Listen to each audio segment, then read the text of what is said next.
الرحمن الرحيم نحمده ونصلي ونسلم على رسوله الكريم أما بعد أعوذ بالله من الشيطان الرجيم بسم الله الرحمن الرحيم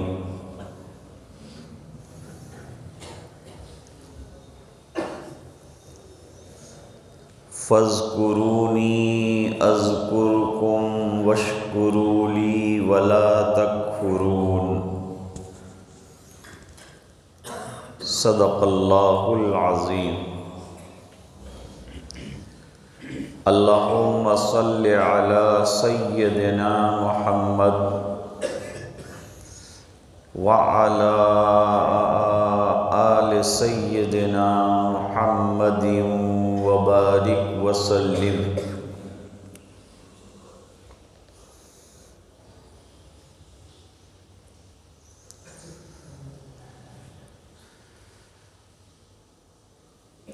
تھوڑی سی بات آپ کے سامنے رکھنی،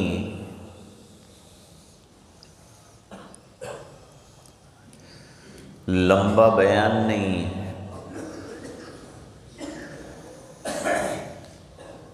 حضرت مولانا زید صاحب نے اور ہمارے محترم و مکرم ولی بھائی نے حکم دیا ہے چند منٹ صبح میں ذکر ہو جائے۔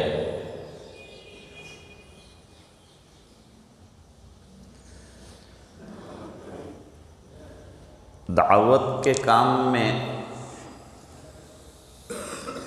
6 نمبر ہیں۔ 6 نمبر پورا دین نہیں ہے، بلکہ دین سے مناسبت پیدا کرنے کا ذریعہ ہے۔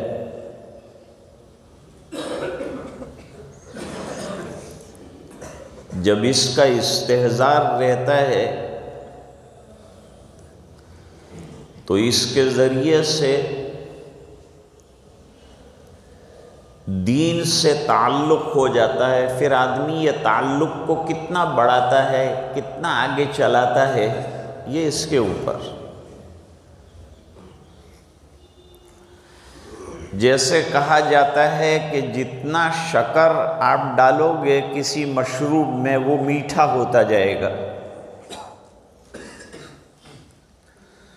اسی طریقے سے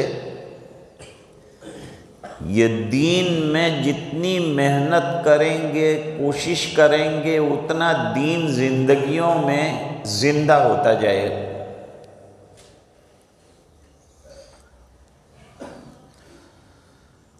صحابہ کرام تو اس میں بہت زیادہ آگے بڑھنے کی کوشش کرتے تھے، اور عبادتوں میں حد سے زیادہ محنت کرتے تھے، دعاؤں میں انتہائی آہوزاری کرتے تھے۔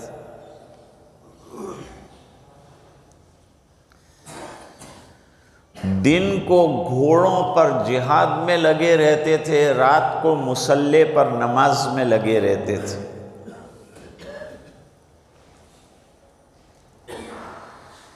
یہ 6 نمبروں کا استحضار کیا جائے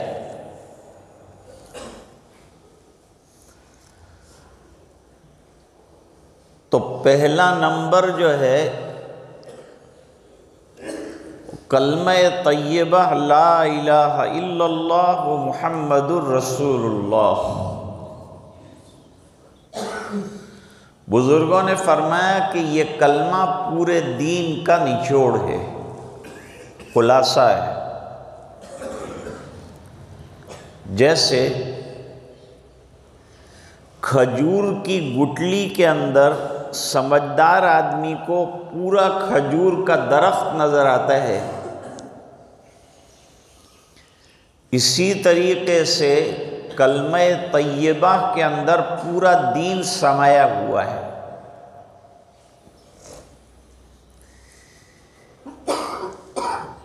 اس لیے ایک حدیث شریف میں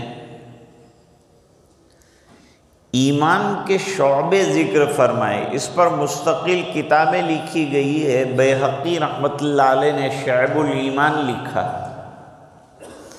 اور بھی حضرات نے ایمان کے شعبوں کی تفصیل میں کتابیں لکھی ہیں۔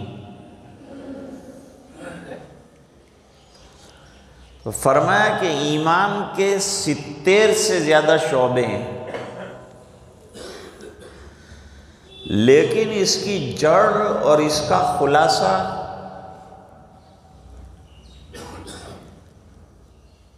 افضلها او اعلاها لا الہ الا اللہ۔ جب لا الہ الا اللہ کہیں تو محمد الرسول اللہ ساتھ آئے گا۔ بہترین شعبہ اور جس پر پورے دین کی عمارت قائم ہے وہ کلمہ طیبہ ہے، یعنی اس کا یقین بیٹھ جانا، دل کے اندر آ جانا کہ اللہ کے علاوہ عبادت کے لائق کوئی نہیں ہے، وہ مالک الملک ہے، خالق ذوالجلال والاکرام ہے۔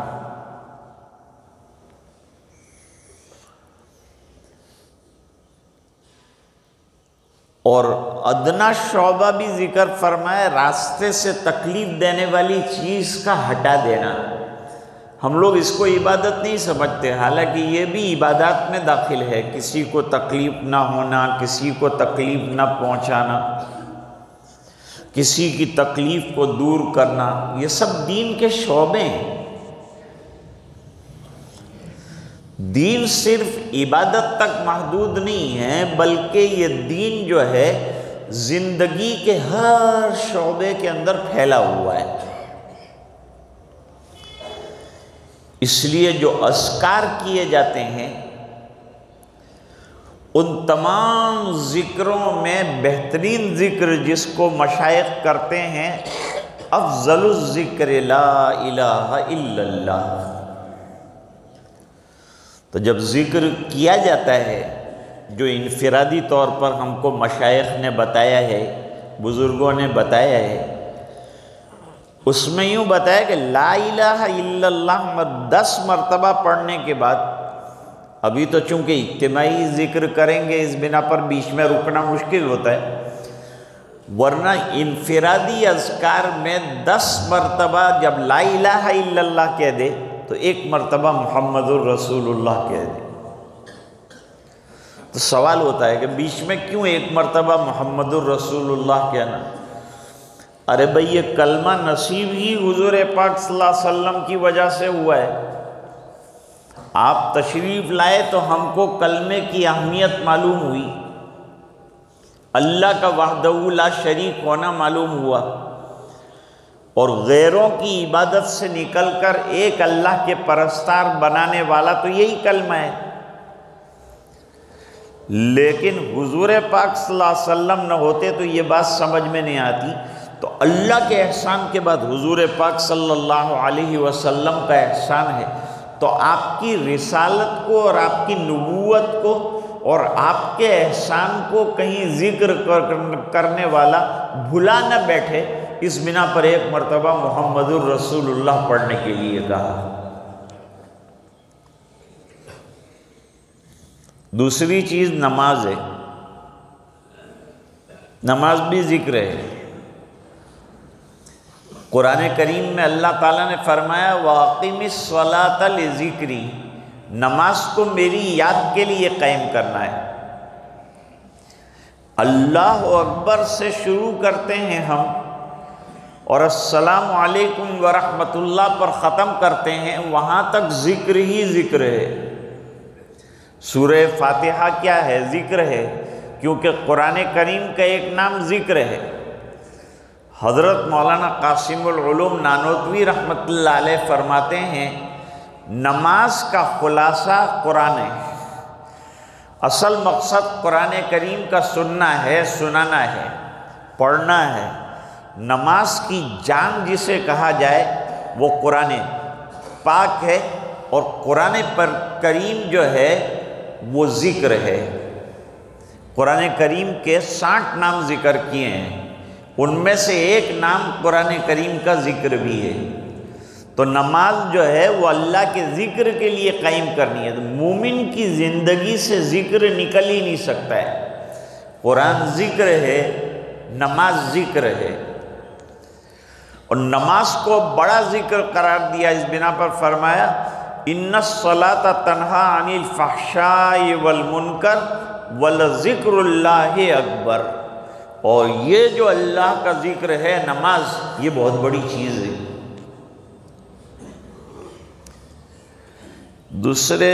تیسرے نمبر پر آتا ہے علم اور ذکر۔ یہاں ٹھہر جاؤں گا میں۔ حضرت جی مولانا یوسف صاحب رحمۃ اللہ علیہ نے فرمایا کہ دعوت کا کام ایک پرندے کی طرح ہے۔ دعوت ایک پرندہ ہے، اور پرندہ 2 پروں سے اڑتا ہے۔ ایک پر علم ہے اور ایک پر ذکر ہے۔ اگر ایک پر کاٹ دیا جائے گا تو پرندہ اڑ نہیں سکے گا، تو دونوں پروں کو قائم رکھنا پڑے گا۔ علم سے مراد کیا ہے؟ علم سے مراد دنیا کے علوم، دنیا کی چیزیں نہیں ہیں، اس کو علم نہیں کہتے، اس کو معلومات کہتے ہیں۔ جو دنیا میں ایجوکیشن ہے، نالج ہے، اس کو علم نہیں کہتے۔ علم تو معرفت کا نام ہے، اللہ کو پہچاننے کا نام علم ہے۔ قرآن و حدیث میں جہاں علم کا لفظ آیا ہے، وہاں مراد لیا گیا ہے اللہ کی معرفت حاصل ہونے والا علم، جس کے ذریعے سے آدمی اللہ کو پہچاننے والا بن جائے۔ تو علم کا ایک نمبر رکھا ہے کہ جب پڑھنے والا اور سننے والا اور کہنے والا علم دین کے بارے میں پڑھتا رہے گا تو اس کے دل میں علم دین کی عظمت آ جائے گی، اور اللہ نے حضور کو معلم بنا کر بھیجا ہے۔ ایک حدیث میں فرمایا المعرفت راس مالی، معرفت جو ہے یہ میرا کیپٹل ہے۔ اور فرمایا کلمۃ الحق و کلمۃ الحکمت ضالۃ المومن۔ حکمت والی بات علماء سے سننے کو ملتی ہے، حکیموں سے سننے کو ملتی ہے۔ جو دین میں جتنی گہری سمجھ رکھتا ہوگا اس سے سننے کو ملتی ہے۔ تو علم سے ہمیشہ علم دین مراد لیا ہے۔ حضور معلم بن کر آئے تو کہے کہ معلم بن کر آئے۔ دین اخلاق کا نام ہے، علم اخلاق کا نام ہے۔ ہماری زندگی میں صبح سے لے کر شام تک جو ہے اللہ کے احکام گھوم رہے ہوں، دیکھ رہے ہوں تو اس طرح جیسے اللہ نے چاہا، بول رہے ہوں تو اس طرح جیسے اللہ نے چاہا، سن رہے ہوں تو وہ چیز سن رہے ہوں جو اللہ کو پسند ہے، ہاتھ چل رہے ہوں تو اس طرح سے چل رہے ہوں کہ اللہ کو پسند آ جائے، جیسے دعا کے لیے اٹھنے والے ہاتھ اللہ تعالیٰ کو پسند ہے، ماں باپ کی خدمت کرنے والے ہاتھ اور جسم اللہ تعالیٰ کو پسند ہے۔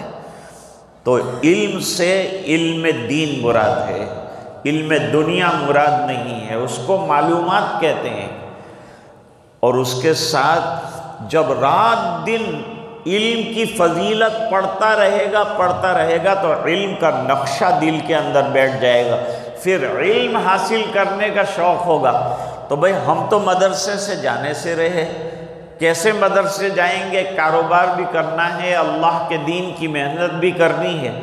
تو طریقہ بتایا کہ بھئی تمہاری اولاد کو مدرسے میں داخل کرو۔ حضرت مولانا الیاس صاحب رحمۃ اللہ علیہ نے فرمایا کہ علم کا نمبر ہم نے اس لیے رکھا ہے تاکہ علم دین کی اہمیت سنتے سنتے کہتے کہتے ہمارے دلوں میں بیٹھ جائے اور ہم اپنی اولاد کو مدرسوں میں داخل کرانے والے بنیں، جس سے مدرسے آباد ہو جائیں۔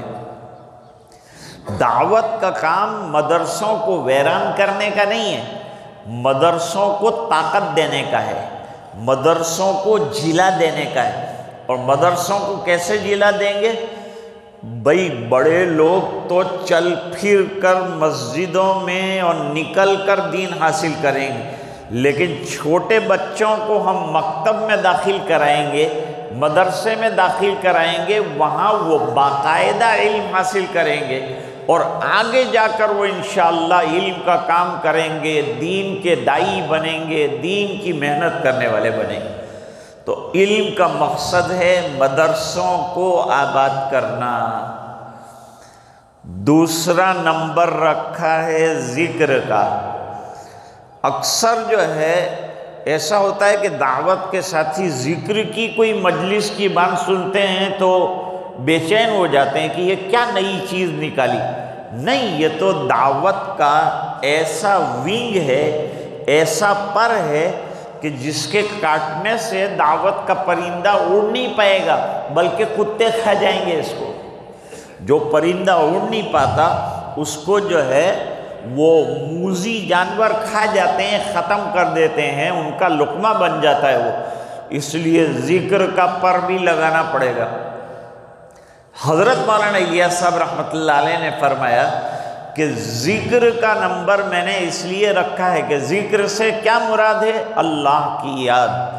آدمی اللہ کو بھولتا ہے تو گناہ میں مبتلا ہوتا ہے، اللہ کو یاد کرتا ہے تو نیکیوں میں لگتا ہے، عبادتوں میں لگتا ہے، وہ گناہوں سے بچتا ہے، غیبت سے بچتا ہے۔ جب زبان پر اللہ اللہ اللہ کی عظمت ہوگی تو پھر دنیا کی عظمت دل سے نکل جائے گی اور اللہ کی بزرگی جو ہے وہ ہمارے دل کے اندر چھا جائے گی۔ نتیجہ یہ ہوگا کہ اٹھتے بیٹھتے اللہ کو یاد کرنے والا دنیا کی چمک دمک اسے حیران نہیں کر سکے، وہ استعمال کرے گا۔ دیکھو میرے والد صاحب بہت اچھی مثال دیتے تھے کہ بھئی دنیا میں رہنا ہے تو دنیا کی چیزوں کو استعمال بھی تو کرنا پڑے گا، اس کے بغیر تو کام نہیں چل سکتا، کھانا بھی پڑے گا، پینا بھی پڑے گا، اور آدمی کو ضرورت پڑے گی تو بیت الخلا بھی جانا پڑے گا۔ لیکن آدمی بیت الخلا کیوں جاتا ہے؟ ضرورت کی وجہ سے جاتا ہے، اور ضرورت پوری ہوتی ہے وہاں سے جلدی سے باہر نکلتا ہے۔ اسی طرح سے یہ دنیا کی مثال بیت الخلا کی طرح ہے۔ ضرورت پوری ہوئی کہ اندر سے نکلو اور اصل چیز دین ہے اس کے اندر لگ جاؤ۔ تو جیسے بیت الخلا کے بغیر چارہ نہیں، اس طرح یہ دنیا کی چیزوں کے بغیر چارہ نہیں، لیکن تعلق دنیا سے اتنا رکھنا ہے جتنا کہ آدمی پاخانے سے تعلق رکھتا ہے، بیت الخلا سے تعلق رکھتا ہے، اس سے زیادہ اس سے تعلق اللہ والے نہیں رکھتے۔ اللہ اللہ کرنے والا ہوگا تو اس کا اللہ اللہ سے تعلق ہوگا، اس کا مسجد سے جوڑ ہوگا، اس سے قرآن سے جوڑ ہوگا، اس کا تسبیح سے جوڑ ہوگا، اس کا اللہ کی یادوں سے جوڑ ہوگا۔ تو فرمایا کہ ذکر کے فضائل پڑھتا رہے گا، سنتا رہے گا، نکلے گا، تو جب بیٹھیں گے، مذاکرے ہوں گے، فضائل اعمال پڑھے گا، اس میں اذکار کی فضیلتیں اور ذکر کے فضائل سنے گا تو اس کے دل میں ذکر کی امنگ پیدا ہوگی، اور یہ تلاش کرے گا کہ یہ ذکر ملتا کہاں ہے۔ تو فرمایا ذکر ذاکرین کے یہاں ملتا ہے، علماء کے یہاں ملتا ہے، اہل اللہ کے یہاں ملتا ہے۔ اور اہل اللہ کہاں ملتے ہیں؟ وہ خانقاہوں میں ملتے ہیں۔ وہ خانقاہوں میں اللہ اللہ کرانا سکھاتے ہیں، اللہ اللہ کرنا سکھاتے ہیں۔ بھئی ہر چیز کو سیکھنا پڑتا ہے تو ذکر کو بھی سیکھنا پڑتا ہے، اللہ کے دھیان کو بھی سیکھنا پڑتا ہے، اللہ کی یاد کو بھی سیکھنا پڑتا ہے کہ اس کو کرنا کیسے ہے، اس کا طریقہ کیسے۔ جیسے آدمی بیمار ہوتا ہے تو اس کو ڈاکٹر کے پاس جانا پڑتا ہے، حالانکہ اس کو معلوم ہے کہ مجھے بخار ہے، مجھے سردی ہے، فلاں ٹیبلٹ لے لوں، فلاں ٹیبلٹ لے لوں، لیکن وہ ٹیبلٹ نہیں لیتا، وہ ڈاکٹر کے پاس جاتا ہے، اپنی بیماری بیان کرتا ہے، ڈاکٹر اپنے حساب سے علاج دیتا ہے۔ اس طرح اللہ والے جو ہیں یہ روح کی بیماریوں کے ڈاکٹر ہیں۔ کون سے ٹائم پر کون سا ورد کرنا ہے وہ اللہ والے کو معلوم ہے، روحانی دوا کا وہ بڑا ماہر ہے اور معالج ہے۔ تو حضرت مولانا الیاس صاحب رحمۃ اللہ علیہ نے فرمایا کہ میں نے ذکر کا نمبر اس لیے رکھا ہے کہ جب اللہ کے راستے میں چلنے والا ذکر کے فضائل پڑھے گا، ذکر کرنے والا بنے گا، تو خانقاہوں کو تلاش کرے گا، اللہ والوں کو تلاش کرے گا، تو اس کا کانٹیکٹ اللہ والوں کے ساتھ ہو جائے گا، ذاکرین کے ساتھ ہو جائے گا، صادقین کے ساتھ ہو جائے گا، اور جب ان کے ساتھ ان کا تعلق ہو جائے گا تو خانقاہیں آباد ہو جائے گی۔ دعوت کا کام خانقاہوں کو اجاڑنے کا کام نہیں ہے، خانقاہوں کو آباد کرنے کی محنت کا کام ہے۔ علماء کو دعوت کے کام میں محنت کرنا ہے اور ساتھیوں کو مدرسوں میں لانا ہے اور خانقاہوں میں لانا ہے، اور اللہ کے بندے جو بالکل دین سے غافل پڑے ہیں ان کو اللہ کی یاد دلانا ہے۔ اللہ تعالیٰ فرماتے ہیں جب تم مجھے یاد کرو گے تو میں تمہیں بھول جاؤں گا، میں نے تو تم کو یاد رکھا ہے تب تو تم سانس لے سکتے ہو، میں نے تمہیں یاد رکھا ہے جب تو تمہارا کھانا ہضم ہوتا ہے، میں نے تم کو یاد رکھا ہے اس بنا پر تو تمہاری آنکھیں پلکتی ہیں، میں نے تم کو یاد رکھا ہے اس بنا پر تو تم چل سکتے ہو، میں نے تم کو یاد رکھا ہے اس لیے تمہارا کھانا ہضم ہوتا ہے۔ ہر وقت یاد رکھا ہے اللہ نے۔ لقمہ آپ نے یہاں سے اتارا، گلے کے بیچ میں نلکی میں آ کے پھنس گیا، دنیا کا کوئی ڈاکٹر اس کو نہیں اتار سکتا اللہ کے علاوہ، اللہ تعالیٰ اس کو نیچے اتارتے ہیں۔ پھر نیچے جو ہے اللہ نے 2 پائپ رکھے ہیں، ایک ہی پائپ سے ایک ہوا جاتی ہے پھیپھڑوں کے اندر اور اسی پائپ سے کھانا جاتا ہے معدے کے اندر، لیکن جب ہوا لیتے ہیں تو کھانے والا پائپ بند کر دیتے ہیں اللہ، اور جب کھانا کھاتے ہیں تو ہوا لینے والی نلکی کو اللہ تعالیٰ بند کرتے ہیں، والو اس کا بند کر دیتے ہیں۔ یہ میں نہیں کرتا، یہ آپ نہیں کرتے، یہ ڈاکٹر نہیں کرتے، یہ سائنسدان نہیں کرتے، اللہ کرتے ہیں۔ جب اللہ کا ہر دم ہمارے اوپر اتنا کرم ہے تو ہم کو کیا کرنا چاہیے؟ ہم کو اللہ کی یاد میں بسے رہنا چاہیے، اور رات دن زبان کے اوپر فارغ بیٹھو گے شیطان فوراً غیبت میں لگائے گا، غلط کاموں میں لگائے گا، بری باتوں میں لگائے گا۔ میرے والد صاحب کسی کو غیبت کرنے ہی نہیں دیتے تھے، خود تو غیبت کرتے نہیں تھے۔ جیسے امام بخاری رحمۃ اللہ علیہ فرماتے ہیں کہ جب سے میں نے سنا کہ غیبت حرام ہے میرے نامہ اعمال میں غیبت ملے گی نہیں۔ امام اعظم ابو حنیفہ رحمۃ اللہ علیہ بڑے ذہین آدمی تھے، فرمایا میں اپنا نقصان نہیں کرتا، غیبت کرنا اپنی نیکیوں کا نقصان کر کے دوسروں کے گناہ اپنے ذمے لینا ہے، ایسے ڈبل نقصان کے کام ہم لوگ نہیں کرتے۔ تو فرماتے ہیں کہ غیبت سے بچنا ہو تو ذکر کرو، اور دنیا کی غفلتوں سے نکلنا ہو تو ذکر کرو۔ اس لیے تسبیح کا نام کیا رکھا ہے؟ مذکرہ۔ تسبیح جو جیب میں رکھتے ہیں، بعض لوگوں نے منع کیا کہ نہیں تسبیح کی کوئی ضرورت نہیں، ارے تسبیح کے دانے پر انگلی پڑتی ہے کہ اللہ یاد آ جاتا ہے۔ مذکرہ یاد دلانے والی ہے، کس کی یاد؟ اللہ کی یاد دلانے والی ہے۔ تو یہ ان حضرات کا حکم تھا کہ تھوڑی دیر کے لیے لا الہ الا اللہ کا ذکر اجتماعی طور پر ہو جائے، اور اس کے بعد دعا کر لیں گے انشاءاللہ۔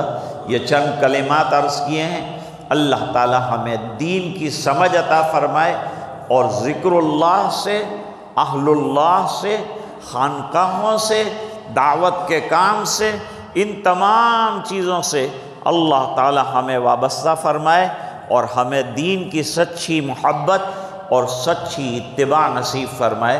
اب تھوڑی دیر کے لیے ہم لا الہ الا اللہ کا ورد کریں گے، اور لا الہ الا اللہ کے ورد کے ساتھ محمد الرسول اللہ آخر میں کہا جائے گا۔ وہ کہا جائے تو سمجھ لو کہ یہ ذکر پورا ہو گیا ہے۔ لائٹ بند کر دو۔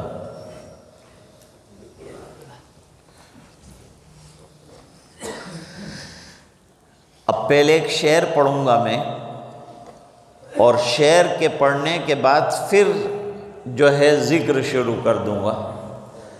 جب ذکر شروع کر دوں میں تو آپ بھی میرے ساتھ تھوڑی سی آواز کے ساتھ ذکر کریں۔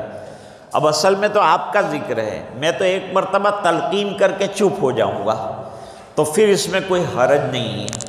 تو ایک مرتبہ لا الہ الا اللہ میں پڑھوں گا، اس کے بعد آپ آہستہ آہستہ لا الہ الا اللہ پڑھتے رہیں کہ محمد الرسول اللہ کہہ دیا جائے تو یہ ذکر پورا ہو جائے گا۔ ذکر کبھی پورا نہیں ہوتا، وہ تو ہمیشہ جاری رہتا ہے، ہر آن جاری رہتا ہے، ہر وقت جاری رہتا ہے، اور کثرت سے جاری رہتا ہے۔ اس کو جاری رکھنا ہے اور ہمیشہ اور زندگی بھر کرتے رہنا ہے۔ یار رہے یا رب تو میرا، اور میں تیرا یار رہوں، تجھ سے فقط مجھ کو محبت، خلق سے میں بیزار رہوں، ہر دم ذکر و فکر میں تیری مست رہوں، سرشار رہوں، اور ہوش رہے نہ مجھ کو کسی کا تیرا، مگر ہوشیار رہوں۔ اب تو رہے بس تا دم آخر ورد زباں میرے الہ، لا الہ الا اللہ، لا الہ الا اللہ، لا الہ الا اللہ، لا الہ الا اللہ، لا الہ الا اللہ، لا الہ الا اللہ، لا الہ الا اللہ، لا الہ الا اللہ، لا الہ الا اللہ، لا الہ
رسول اللہ صلی اللہ تعالی علیہ وعلا آلہ واصحابہ وازواجہ واتباعہ واہل طاعتہ وعلماء امتہ اجمعین وبارک وسلم تسلیما کثیرا کثیرا۔ بسم اللہ الرحمن الرحیم۔ اللہم لک الحمد کلہ ولک الملک کلہ ولک الشکر کلہ والیک یرجع الامر کلہ۔ اللہم صلی علی سیدنا محمد کلما ذکرہ الذاکرون وکلما غفل عن ذکرہ الغافلون۔ رب اغفر وارحم وانت خیر الراحمین۔ آتنا فی الدنیا حسنہ وفی الآخرۃ حسنۃ وقنا عذاب النار وادخلنا الجنۃ مع الابرار یا عزیز یا غفار۔ اللہم اعنا علی تلاوت القرآن وذکرک وشکرک وحسن عبادتک۔ اللہم احسن عاقبتنا فی الامور کلہا واجرنا من خزی الدنیا وعذاب الآخرہ۔ اللہم وفقنا لما تحب وترضى واجعل آخرتنا خیرا من الاولی۔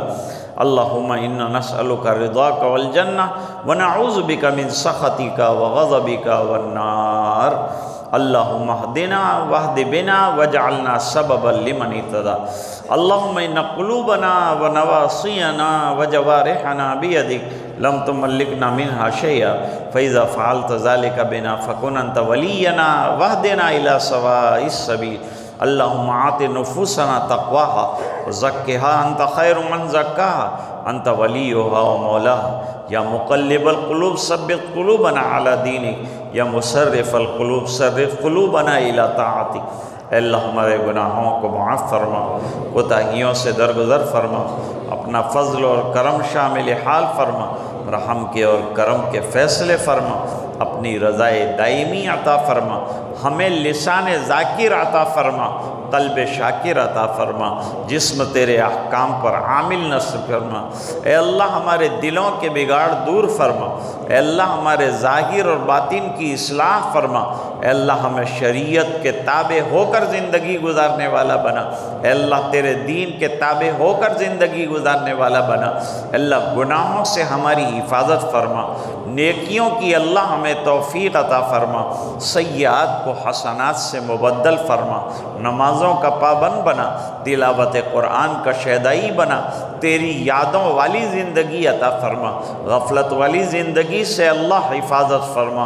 اے اللہ ہمارے بیٹھنے کو اور تیرا نام لینے کو، ہمیں تو نام بھی نہیں آتا تیرا لینا، لیکن جو ٹوٹا پھوٹا نام لے لیا اپنے فضل سے ہمیں ذکر کرنے والوں میں شامل فرما دے، ہمیں ذاکرین میں لکھ دے، اے اللہ غافلین میں سے نہ بنا۔